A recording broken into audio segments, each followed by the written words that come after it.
اور ایک اور حدیث ہے جو کم از کم صحیح بخاری میں 4 دفعہ ڈیٹیل کے ساتھ آئی ہے. وہ سیدنا ابو بکر کا خطبہ ہے نبی صلی اللہ علیہ وآلہ وسلم کی وفات کے فوراً بعد. خیر رسول اللہ فاختار الرفیق الاعلی من الجنہ.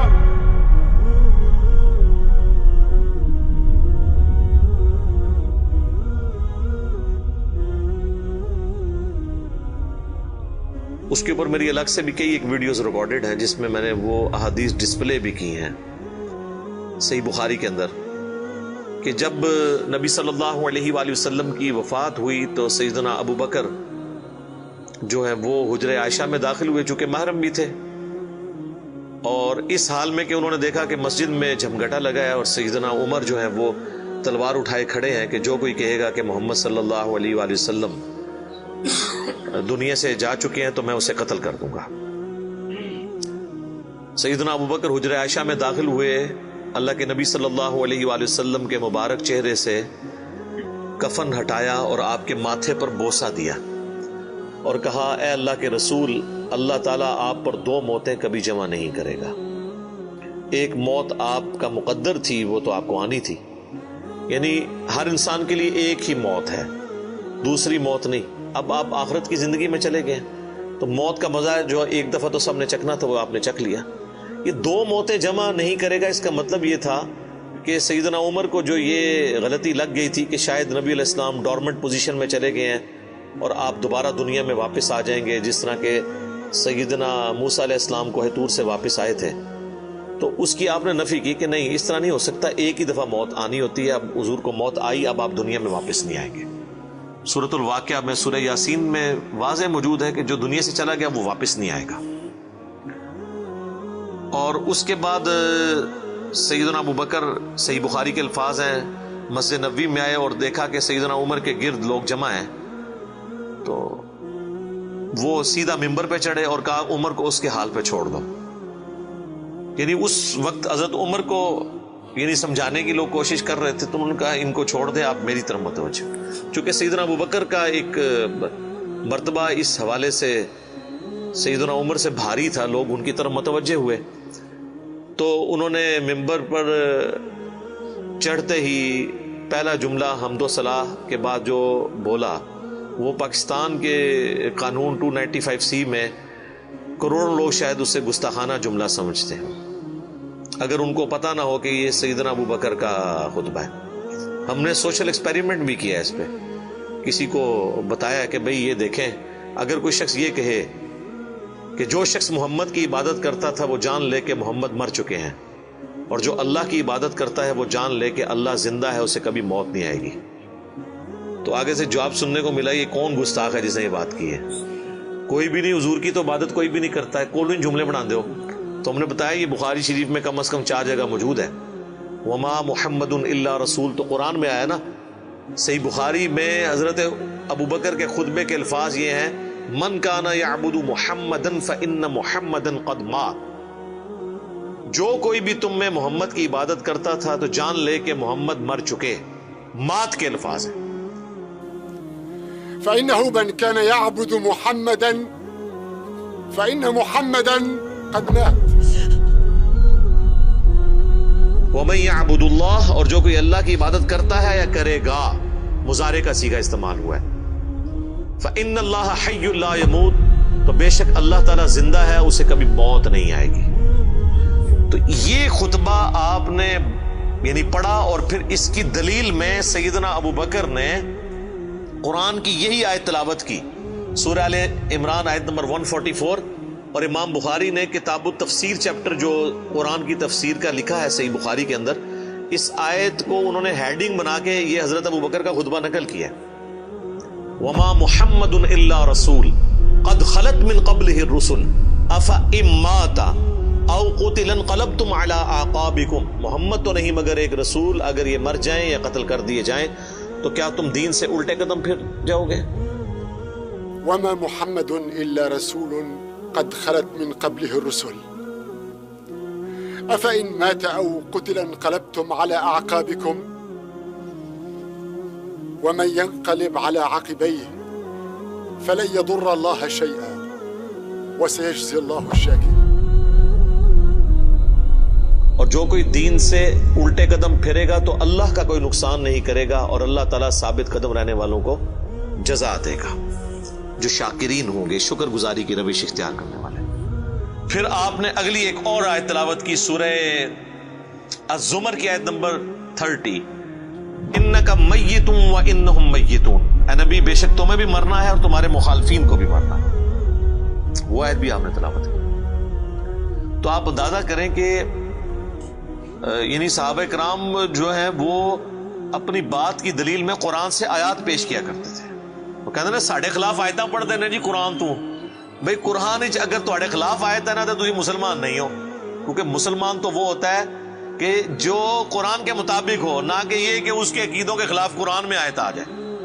تو اگر کوئی کہہ رہا ہے ساڑھے خلاف آیتاں پڑھتا ہے تو سمجھ لو کہ پھر تسی تو کافر ہی ہوئے نا، مسلمان کے خلاف تو قرآن کی آیت نہیں پڑھی جا سکتی نا۔ اگر آپ کا وہ عقیدہ ہے تو آپ کے خلاف کہاں سے ہوگی؟ تو صحابہ کرام دیکھیں کہ قرآن سے دلیل پیش کیا کرتے تھے، یعنی وہ اپنی بات کی دلیل بھی قرآن سے پیش کرتے تھے۔ لیکن یہاں پہ ایک بڑی حیران کن چیز ہے جس کو میں نے ہی پوائنٹ آؤٹ کیا ہے، میں نے کہیں پڑھے ہوئے نہیں یہ دیکھا، حالانکہ یہ بہت ضروری تھا کہ اس چیز کو ہائی لائٹ کیا جاتا، کہ حضرت ابو بکر نے ایک فرضی جملہ کیوں بولا؟ کوئی ضرورت نہیں تھی، اور جملہ بھی ان لوگوں کے سامنے بولا کہ جن میں سے کوئی بھی رسول اللہ کی عبادت نہیں کرتا تھا۔ یہ لوگ ہوتے تو یہ ان کو کھڑے ہو کے کہتے بھی تو کی اتنے تقریریں پہ کرنا ہے، کو دروشی پڑھ، تو اتنے حضور دی میت ہوتے تو اتنے گستاخانہ آیتاں پڑھ رہے ہیں کہ جی جو محمد کی عبادت کرتا تھا وہ جان لے کے محمد مر چکے ہیں۔ ایک اتنے لکھے ہے قرآن اچ کون ہی گلا بنانا ہے، سیدھے کوئی عبادت نہیں کرتے، خود سے ہی باتیں بناتے ہو۔ سیدنا ابو بکر نے بیسیکلی امت کو یہ میسج دیا کہ نبی علیہ السلام کی تعلیم یہ ہے کہ آپ کو بت نہیں بنانا، اور اس پہ میں بولا کرتا ہوں کہ یہ محمد رسول اللہ صلی اللہ علیہ وآلہ وسلم کی کامیابی ہے کہ آپ نے ایسی ٹیم اپنے بعد چھوڑی ہے جو ان کی میت پہ ان کے فضائل بیان نہیں کر رہی، توحید بیان کر رہی ہے، کیونکہ ان کو پتا تھا کہ محمد رسول اللہ سے بھی آلموسٹ 500-600 سال پہلے ایک شخصیت دنیا میں گزری جس کے نام پہ دنیا کا سب سے بڑا شرک ہو رہا ہے، عیسیٰ ابن مریم۔ نبی صلی اللہ علیہ وآلہ وسلم نے ایک دوسرا عیسیٰ ابن مریم بن جانا تھا اگر صحابہ کرام شروع میں اس معاملے کو کل نہ کرتے، اور یہ انہوں نے اپنی ذاتی اختراع نہیں تھی، یہ نبی علیہ السلام کی مبارک تربیت کا اثر تھا، کیونکہ صحیح بخاری میں موجود ہے، دیکھنا میری شان کو اس طرح بلند نہ کرنا جس طرح عیسیٰ ابن مریم کے ماننے والوں نے ان کو ان کی شان میں بڑھا دیا، ڈیوینٹی ان کے بارے میں کلیم کر دی۔ میں اللہ کا بندہ اور اس کا رسول ہوں، مجھے اللہ کا بندہ اور اس کا رسول ہی کہنا۔ تو دیکھ لیں سیدنا ابو بکر نے عقیدہ توحید اس وقت امت میں راسخ کیا۔ یہاں تو کوئی پیر کوئی بزرگ مر جاتا ہے نا تو اس کی شان میں نغمے بنا لیے جاتے ہیں۔ یہ بھی دیکھ لیں آپ، کل خادم رضوی صاحب کی ڈیتھ کے اوپر وہ کسی نے راتوں رات بیٹھ کے ترانہ بھی لکھ لیا ہے، اور وہ ترانہ انہوں نے بڑے اچھے انداز میں اس کو گا بھی دیا ہے، اور ان کی میت کے اوپر وہ چل بھی رہا ہے۔ اور نبی علیہ السلام سے زیادہ تو کوئی تعریف کے لائق نہیں ہے نا مخلوقات میں، لیکن آپ کی میت کے اوپر کوئی درود شریف کی کوئی گھیٹیاں نہیں پڑھیاں جا رہی ہیں، کوئی چادر نہیں کھلاری ہوئی، توحید کا خطبہ بیان ہو رہا ہے کہ اللہ کے نبی فوت ہو چکے ہیں۔ سیدنا عمر کے الفاظ ہیں صحیح بخاری میں، جب میں نے ابو بکر کا یہ خطبہ سنا تو میری ٹانگیں میرے جسم کا بوجھ نہیں اٹھا سکی۔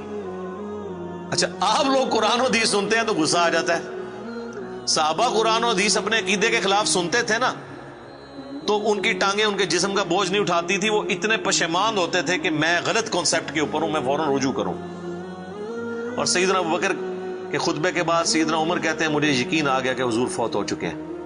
اور پھر بخاری کے الفاظ ہیں، صحابہ کہتے ہیں کہ ہم کئی دن تک ہماری یہ حالت تھی، جب ہم ایک دوسرے کو ملتے تھے نا تو ہم یہ آیت سناتے تھے، وما محمد الا رسول قد خلت من قبلہ الرسل، یہ سورہ آل عمران کی آیت نمبر 144، تاکہ ہمیں یہ یقین آ جائے کہ نبی علیہ السلام دنیا سے جا چکے ہیں۔ ایک دوسرے کو یہ آیت سنایا کرتے تھے، گستاخانہ آیت، یہ تو گستاخانہ ہی کہتے ہیں نا۔ یہ ہوتے تھے جناب ایک دوسرے نو جناب کچھ اور ہی سنا دے، نعتاں سنا دے رہتے۔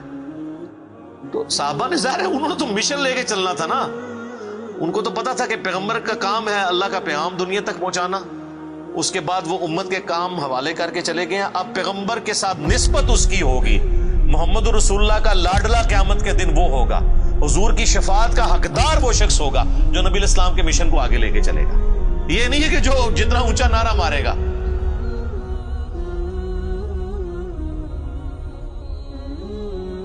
یہ چیز نہیں۔ ہم لوگوں نے تو اس حوالے سے بالکل کانسیپٹ جو ہے نا وہ بدل لیے ہوئے ہیں، چونکہ ہم نے قرآن پڑھا نہیں ہے اس لیے ہمیں اندازہ نہیں ہے کہ قرآن پاک میں نبی صلی اللہ علیہ وآلہ وسلم کا سچا محب اور سچا پیروکار کس شخص کو ڈکلیئر کیا گیا ہے، جو آپ صلی اللہ علیہ وآلہ وسلم کا مددگار ہوگا ان کے دین کے بارے میں۔ یہ بڑی سخت آیت ہے جی، یقین کریں انسان ہل جاتا ہے جتنی بار اسے پڑھتا ہے۔ آیت نمبر ہے 157 اور 158۔ الذين يتبعون الرسول النبي الأمي الذي يجدونه مكتوبا عندهم في التوراة، یعنی اہل ایمان کے بارے میں آ رہا ہے کہ یہ اس نبی کی پیروی کر رہے ہیں، اس نبی امی کی جس کا ذکر یہ لکھا ہوا پاتے ہیں اپنے پاس تورات اور انجیل میں۔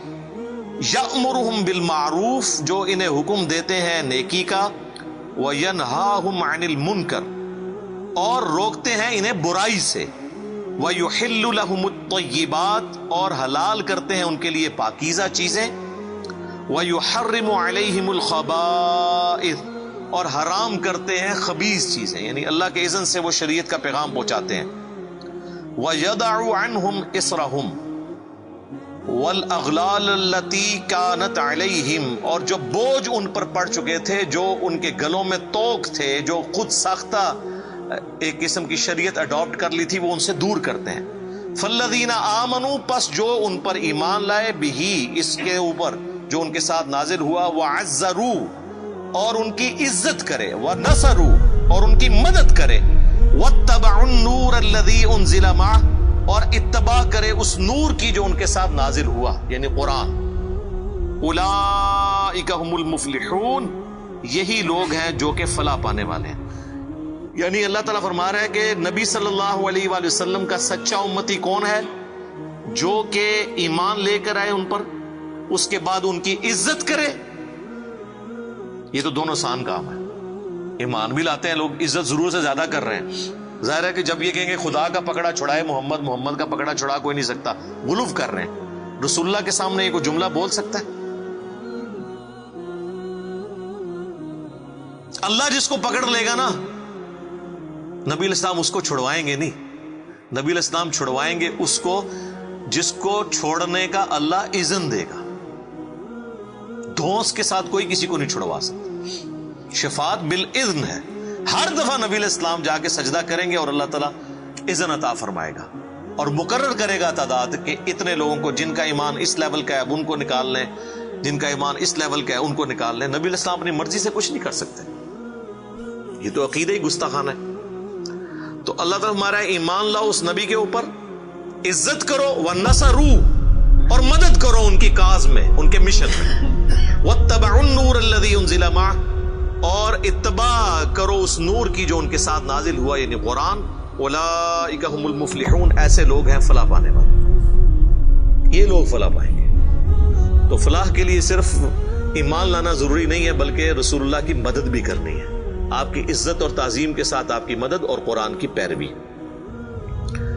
تو صحابہ کرام نے حضور کی میت کے اوپر عقیدہ راسخ کر کے بالکل صحیح بات بتا دی، اور آپ دیکھیں صحابہ کو کبھی یہ وہم بھی نہیں آیا تھا کہ نبی علیہ السلام سے ہم نے جا کے اب ڈائریکٹ کوئی بات کرنی ہے، ورنہ آپ دیکھیں حضور کی میت رکھی ہوئی ہے، صحیح بخاری میں ڈیٹیل موجود ہے، میرا ایک کلپ بھی ریکارڈڈ ہے، سیدہ فاطمہ کا قاتل کون، اس میں میں نے ڈیٹیل سے ثقیفہ بنی ساعدہ کی حدیث بیان کی تھی کہ کسی کے دماغ میں بھی یہ مشورہ نہیں آیا کہ نبی علیہ السلام سے آپ کی ابھی میت باہر ہے، ابھی تو قبر میں نہیں گئے، جو لوگ قبر پہ جا کے مانگتے ہیں اور بزرگ باپوں کی، رسول اللہ تو ابھی ان کی میت باہر رکھی ہوئی ہے، جا کے آپ کے میت سے جا کے پوچھ لیں کہ یا رسول اللہ بتائیں آپ کا سکسیسر کون ہے آپ کے بعد۔ کسی کو وہم نہیں آیا، بعد کے لوگ پتہ نہیں کیا کیا دعوے کرتے ہیں۔